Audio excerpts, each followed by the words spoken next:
In high school, we were assigned to read Shakespeare's The Tragedy of Hamlet, Prince of Denmark. We had a month to cover the play ourselves, after which we'd be tested. An entire month to read a book like this big. So, an entire TV series later, I still had 3 weeks left to begin. A swim meet, it's cool, 2 weeks. Scouts, choir, church, math tutoring, another TV series. I'm sure people had read Hamlet in a weekend. I could still get an A easy. I'd be fine. Sunday, 10:38 p.m. A thin layer of dust had settled on my unopened copy of Hamlet. Tragic.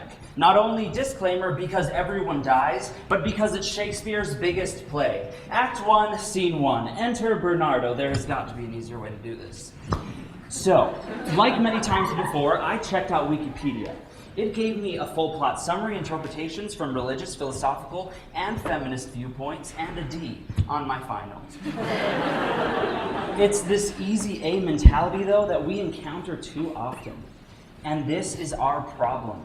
When we confront a struggle or obstacle, rather than overcome them with hard work or effort, we circumvent, excuse, or even blame, preventing us from reaping the serendipitous benefits of a challenge.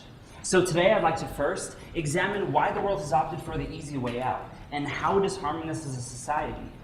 Then, by identifying that problem, we can foresee the consequences of our simple solutions. That way, we'll be able to know what it is we need to do to change in order to avoid life's shortcuts. So first, having 4 letters defining easy is anything but. Even those clunky dictionaries have easy online counterparts. You don't even have to spell correctly. Just mash your fingers down with what might resemble a word, and like magic, it's found for you.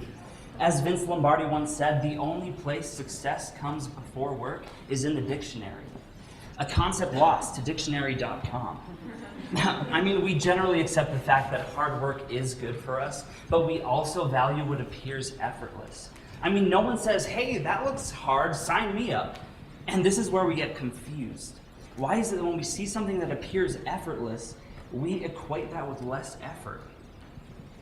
When celebrities sport lean physiques, rather than endure the challenge of proper dieting and exercise, 9 million Americans have chosen shortcuts, like cosmetic or gastric bypass surgery, which has claimed the lives of nearly 3,000 people.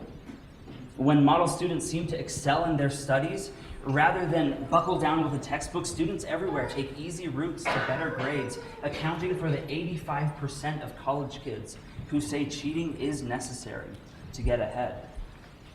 And when we're assigned to tackle the wonderful works of Shakespeare, we put it off to the very last second. Making us miss out on those opportunities to learn and to expand our minds.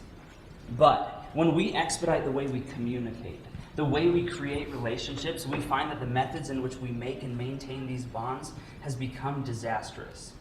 Craig Anderson, director of the Center for the Study of Violence, says that these constant digital relationships have hampered our abilities to create and maintain real ones.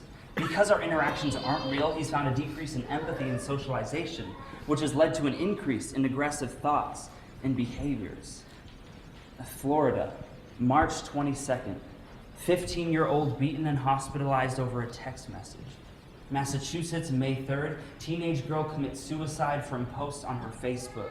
New Jersey, September 22nd, college freshman Tyler Clementi leaps to his death after his roommate posts a video of him with another man on Twitter.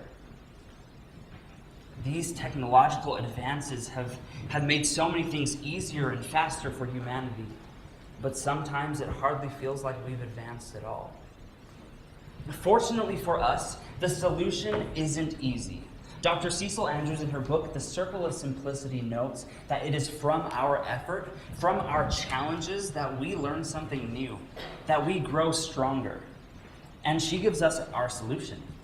And that is our solution. She tells us that the benefits we receive from hard work could never be achieved from any shortcut.